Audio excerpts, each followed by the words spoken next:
जय Sai Ram. Welcome to बंदे हैं हम साई के। और आज मैं अपना अनुभव सुना रही हूँ। आज किसी और का एक्सपीरियंस नहीं है, तो सबसे पहले मुझे क्षमा कीजिएगा। बहुत सारे लोग वेट कर रहे हैं अपने अपने अनुभव कब पब्लिश होंगे। मैं जैसा कि कहती आ रही हूँ, सबके अनुभव एक एक करके पब्लिश होंगे। सबको पता है, किसी का 7 फरवरी, किसी का 8 फरवरी, सबका हो रहा है। बाबा की मर्ज़ी से ही होता है।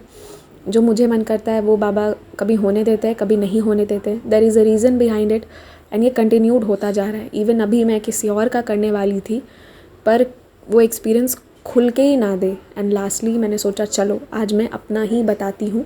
एंड आई थिंक ये एक्सपीरियंस एक अवेयरनेस भी है, इसीलिए मुझे लगा कि ये मुझे शेयर करना चाहिए। क्योंकि पहले मैंने सिर्फ महापारायण के ग्रुप्स में करे थे, बट देन आई थॉट ना, मुझे ये सभी को कहना चाहिए। तो महापारायण जो है उसके बारे में मैंने आप लोगों को बताया है, जिसमें एवरी थर्सडे श्री साई सच्चरित्र जी के 2 अध्याय मिलते हैं और हम सब पढ़ते हैं। और जो हमारे बंदे हैं हम के क्लासेस हैं जहाँ पे मैं भी हूँ, ये सभी बहुत ही जेन्युइनली बहुत अच्छे से होते थे। क्योंकि मैं पहले जहाँ पे थी वहाँ कुछ लोग थोड़ा बहुत गड़बड़ करते थे, पर अब ऐसी चीज़ें नहीं हैं। क्योंकि पूजा गर्ग मैम जो हैं वो इस मामले में काफ़ी अवेयर रहती हैं। तो महापारायण जो है वो पूरे मन से मैं की थी। एंड मुझे याद है मैंने थर्सडे को बाबा से एक बात कही थी। क्यों कही थी मुझे नहीं पता। बाबा रक्षा करना, बाबा बचा लेना। I don't know why did I से दिस, पर अब मुझे लगता है ना ये बाबा ही कहलवाए थे कि क्योंकि वो जानते थे कुछ होने वाला होगा। अब हुआ ये कि थर्सडे को महापारायण के दिन मैंने ये सब चीज़ें कही। और सैटरडे की बात है, उस दिन मैंने सुबह सुबह सपने में क्या देखा कि जो मेरा भाई है, छोटा है वो, और सच में घर का सबसे छोटा है। हालांकि he is in standard 10th, but ठीक है अभी जो भी है। तो मैंने सपने में देखा कि उसके अंदर कोई बहुत ही एक जिसको आप बुरी आत्मा कहते हो ना, एविल स्पिरिट या नेगेटिव एनर्जी, वो किसी एक लड़के ने उसके ऊपर डाल दिया है। पता नहीं ये कैसा सपना था। एंड मैं ये देख रही हूँ कि अब वो जो है अपनी बॉडी से अपना कंट्रोल खो रहा है। ये मैं सपने में देख रही हूँ। एंड मैं उसको ज़ोर से पकड़कर बाबा का मंत्र जो है वो चैंट कर रही हूँ, ज़ोर ज़ोर से चैंट कर रही हूँ। एंड वो जो उसके अंदर जो स्पिरिट है वो हाथ छुड़ाने की कोशिश कर रही है, मुझे धक्का मार रही है। पर वो बाबा का जो मैं नाम और ज़ोर ज़ोर से चिल्ला रही हूँ, जिसकी वजह से वो मुझसे ज़्यादा भिड़ नहीं पा रही है वो एनर्जी जो मेरे भाई के अंदर है। एंड ये बिल्कुल होश खो चुका था।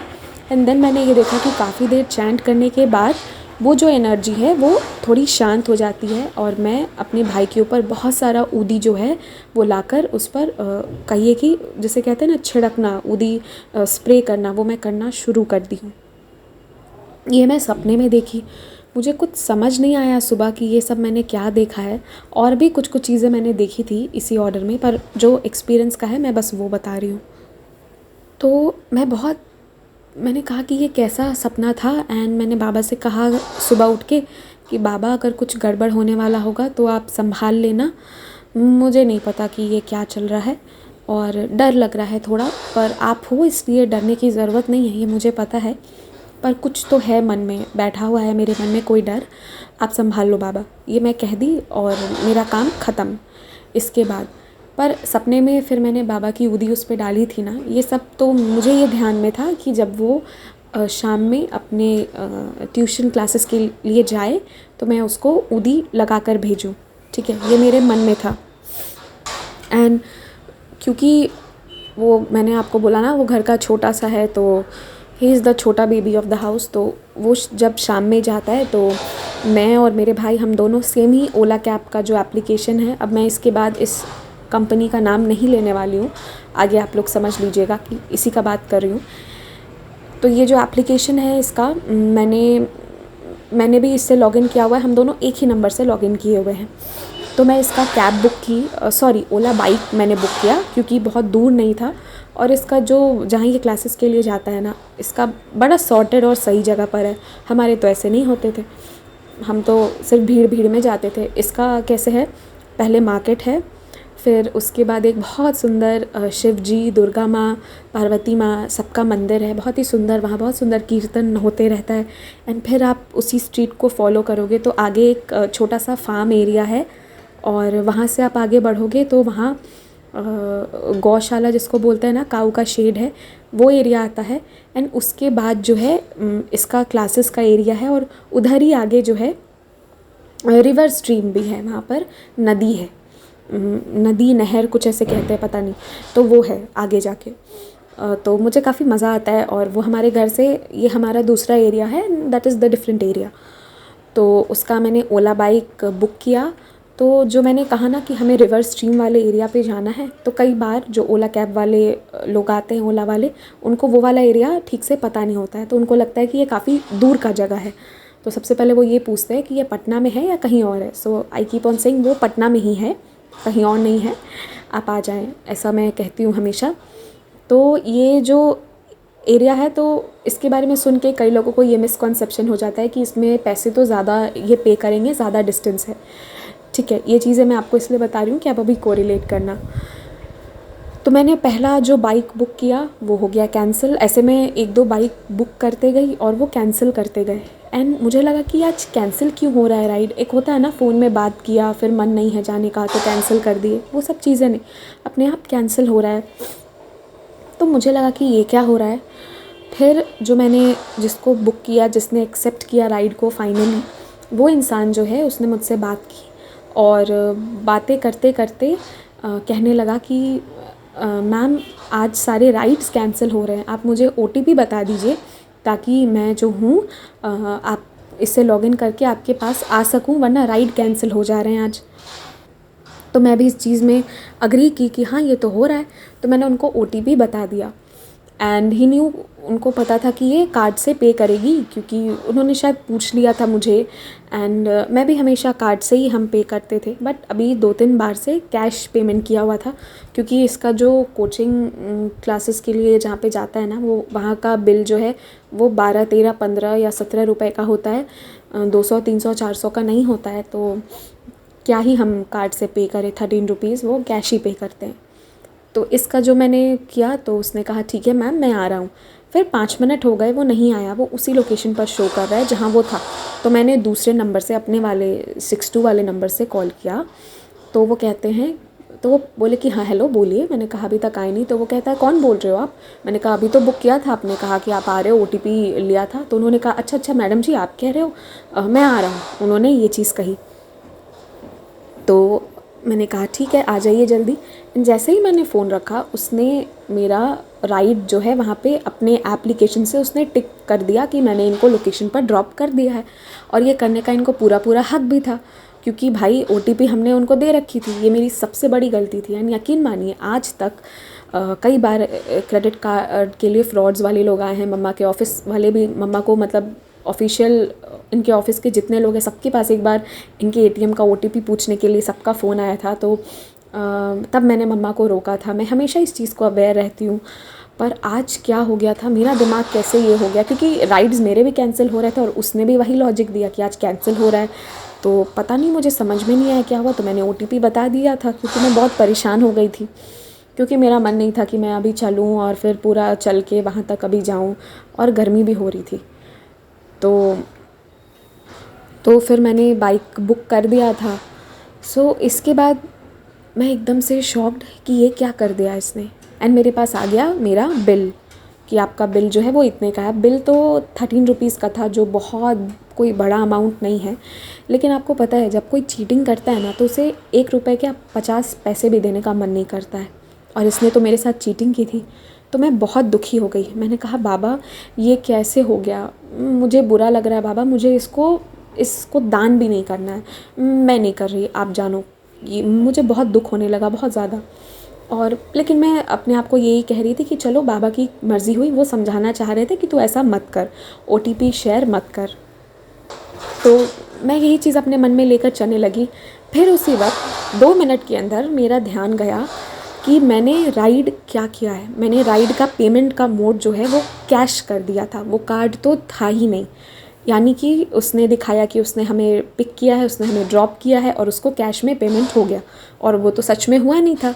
विच मेंट कि मुझे अब कोई कैश देने की ज़रूरत नहीं है, मेरा कोई लॉस नहीं हुआ। भले ही 13 रुपीज़ थी, पर उसका भी कोई लॉस नहीं हुआ मेरा। क्योंकि और आपको पता है मैंने वो जब आने वाले थे उस बीच में 5 मिनट में मैंने 3 या 4 बार अपना हाथ बढ़ाया था उस कैश को आज कार्ड में चेंज करने का। पर ना हर बार कभी कोई बुला लिया या फिर कभी करते करते मैं चेक करने लगी कि इसका आने का कितना टाइम है, कुछ ना कुछ डिस्ट्रैक्शन की वजह से मैं उसको कार्ड नहीं की थी। अगर कार्ड कर दिया होता ना मैंने, तो मुझे वो 13 रुपये उसको देने पड़ते। तो पहला चीज़ तो बाबा यहाँ पर मुझे इस चीज़ से बचा लिए। अब दूसरे चीज़ जो यहाँ पर है, दूसरी और तीसरी चीज़ बताती हूँ। दूसरा ये कि जब भी ओला कैब जो है वो किसी को, ओला बाइक कैब कुछ भी हो, वो जब भी हमको लेकर जाता है कहीं पर, तो ड्राइवर को एक फ़िक्स्ड अमाउंट मिलता है और एक बेस प्राइस जो है वो ड्राइवर जो है उसको ओला कैब्स को भी अपनी कंपनी को देना पड़ता है। भले ही उसे 2 या 3 रुपए ही देना पड़े, पर देना तो पड़ता है। तो यहाँ 1 रुपये का भी लॉस हुआ तो उसका हुआ, हमारा कोई लॉस नहीं हुआ। और साथ ही साथ मुझे फॉर द एंटायर लाइफ एक लेसन मिल गई कि बच्चा तू ऐसी गलती ना कर कभी भी। तो ये जो मेरे साथ ये चीज़ हुई ना, तो मुझे लगा कि ये ओला कैब वाले कितने झूठे, कितने फ्रॉड होते हैं ये लोग, मतलब। एंड सबसे बड़ी बात है, जब मैं इनको सपोर्ट इनके उसमें कॉल सेंटर का ढूंढना शुरू की, तो सबसे बढ़िया बात है जो गूगल पे जो भी नंबर्स अवेलेबल थे उस पर तो कॉल लगा ही नहीं। आजकल तो गूगल पे भी फ्रॉड या फेक नंबर्स बहुत सारे हैं, तो उस पर भी फ़ोन नहीं लगा। एंड पर मैं उसका नंबर अभी भी रखी हुई हूँ, बिकॉज मेरे माइंड में है कि मुझे वो कंप्लेन करना है। और मैंने बाबा से कहा है, बाबा आप ही रास्ता बताओ कैसे मैं कंप्लेन करूँ। It is not about 13 rupees, it is about ये कितना बड़ा फ्रॉड है। मेरे साथ ये 13 रुपीज़ कराई था। समटाइम्स हम ट्रेवल करते हैं इंटर डिस्ट्रिक्ट, तो 1300 2500 की बिल होती। अगर वो होता तब तो मेरा एक बहुत ही अच्छा खासा अमाउंट जो है वो चला जाता, ये फ्रॉड इंसान लेकर भाग जाता। ये एक्सपीरियंस ही नहीं है, ये एक चीज़ है जिससे आप लोग अवेयर हो। और उस इंसान ने मुझसे पूछा था जो फ्रॉड किया कि कहाँ जाना, तो मैंने उसको बताया था।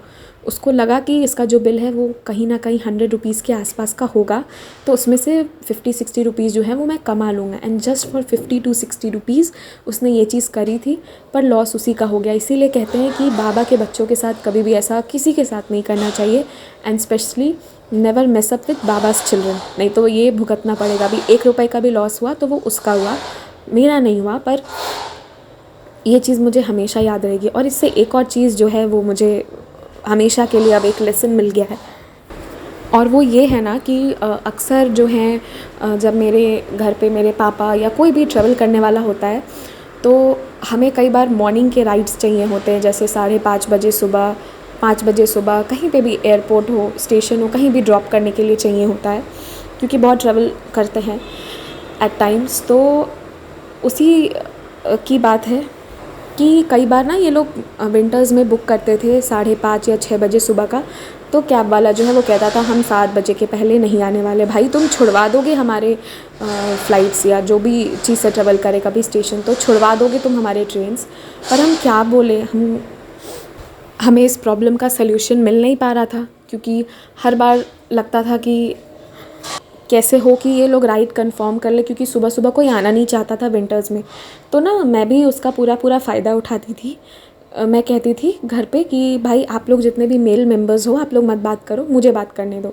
And I used to be like, hello भैया यहाँ पर आना है, आप जल्दी से आ जाओ, लोकेशन बिल्कुल सही है एंड जल्दी आना, बहुत हड़बड़ी है। एंड जब भी मैं बोलती थी ना, तो सामने वाले जो भी भैया होते थे उन्होंने कभी मना नहीं करा, हमेशा आ जाते थे, तैयार हो जाते थे। अगर फ़ोन पे बात कर लेते थे तो आने को तैयार हो जाते थे। ना used to tell my mom कि मैं ना इस चीज़ का पूरा फ़ायदा उठा के उन लोगों को बुला लेती हूँ, और जब वो लोग आके किसी का वेट कर रहे होते कि कोई लड़की आएगी और वो मेरे साथ कैब पे या फिर बाइक पे बैठेगी, तो मेरा भाई जो है वो बैठ के जा रहा होता है एंड उनका शक्ल उस वक्त देखने लायक होता है। तो भाई हम क्या करें, तुम ही ऐसा काम करते हो तो हम भी फ़ायदा उठाते हैं। पर मुझे इस चीज़ से ये भी लगा कि ये काम भी नहीं करना चाहिए कि अपनी आवाज़ में कहो, जिसको ट्रैवल करना है उसको बात करने दो। सामने वाला का इरादा साफ़ होगा कि उसको ट्रैवलर को ले जाना है तो वो आएगा, और अगर सामने वाला का इरादा होगा कि मुझे किसी बॉय या गर्ल को ले जाना है तो वो नहीं आएगा। और ये ज़्यादा बेटर है, ये ज़्यादा सेफ़ है, क्योंकि कई बार मैं अपने भाई के बदले में खुद बुलाती थी एंड फिर उसको बैठा के भेज देती थी ना। तो अब मुझे लगा कि ये चीज़ नहीं करना चाहिए, क्योंकि इसमें से कुछ लोग जो हैं वो किडनैपर्स या कुछ भी हो सकते हैं, कुछ बुरा करने वाले लोग भी हो सकते हैं। तो इसीलिए let them here the male voice and आने दो, मतलब जिसको जाना है उसको बात करने दो, और जो हमारी इंस्टिंक्ट कहे ठीक से बात कर रहा है तो आने दो। कभी कभी मैं मम्मा का भी बुक करती हूँ ना, जब ड्राइवर भैया नहीं होते हैं, तो एक आध बार मुझे ऐसी फीलिंग आती है कि ये सामने वाला इंसान ठीक नहीं है, तो मैं कैंसिल ही कर देती हूँ। पता थोड़ा बहुत तो चल जाता है और कई बार पता नहीं भी चलता है। तो ये सारे लेसन्स मुझे बाबा दे गए इस एक चीज़ के थ्रू, एंड बाबा जेन्युइनली मुझे इस चीज़ को बचा लिए। एंड वो इंसान आता भी तो क्या था, कैसा था पता नहीं। तो ये एक्सपीरियंस भी है और एक ये अवेयरनेस के लिए भी है। आप लोग भी कभी भी ऐसे कैब बुक करना हो या कुछ भी हो तो प्लीज़ अब से ये सोच समझ के अवेयर होके बुक कीजिएगा। और हाँ, एक बात और मुझे कहना है कि अभी मैं वापस थोड़ा ट्रैवल में बिज़ी होने वाली हूँ, तो एक्सपीरियंसेस या वीडियोस जो हैं वो 15 फरवरी तक बहुत रेगुलर नहीं हो पाएंगे। मैं ये अनाउंसमेंट एक दो और वीडियो में कर दूँगी, वरना पक्का लोग परेशान होंगे कि क्या हुआ क्या नहीं हुआ। तो बस ये आप लोगों को बता दी, 15 फरवरी नहीं, 15 मार्च तक वीडियोस बहुत रेगुलर नहीं हो पाएंगे। तो बस ये था बहुत बड़ा सा मेरा अनुभव, और ये एक्सपीरियंस आई थिंक आप सबको भी अवेयर करेगा। किसी पे ट्रस्ट मत कीजिए। और आजकल ऑनलाइन चीज़ों पर हम बहुत ट्रस्ट करते हैं, यहाँ तक कि कई बार जो आपको ऑनलाइन नंबर्स मिलते हैं ना, वो भी फेक होते हैं। मैंने एक्सपीरियंस सुना हुआ है, 500 रुपये कट गए थे किसी के। तो ऐसी ऐसी चीज़ें हुई हैं। मेरे साथ भी तो होते होते बच गया ना। अगर वो कार्ड होता और अगर बहुत अच्छा अमाउंट होता तो उसकी तो पार्टी होती और मैं बाबा पे बहुत गुस्सा हो रही होती। खैर, वो भी हुआ होता तो बाबा की मर्ज़ी से हुआ होता, मैं शायद उसकी ऋणी होती। जो भी होता नहीं भी होता, कुछ भी होता, बट हमें भी अवेयर होना चाहिए, सावधान रहें, सतर्क रहें और सुरक्षित रहें, है ना। तो बस यही था आज का experience. Om Sai Ram, stay blessed. And आप लोग भी अपने एक्सपीरियंस शेयर कर सकते हैं, पर प्लीज़ मुझे व्हाट्सएप पर कॉल मत कीजिएगा। मुझे बस अपना लिखकर या ऑडियो के फॉर्म में भेज दीजिएगा। जिनकी हैंड राइटिंग क्लीन हो वो लिख के भेजिएगा, नहीं तो मुझे बोल कर भेज दीजिएगा। और इंस्टाग्राम और ईमेल आईडी पर भी भेज सकते हैं। बस इतना ही बोलना था। ओम साई राम।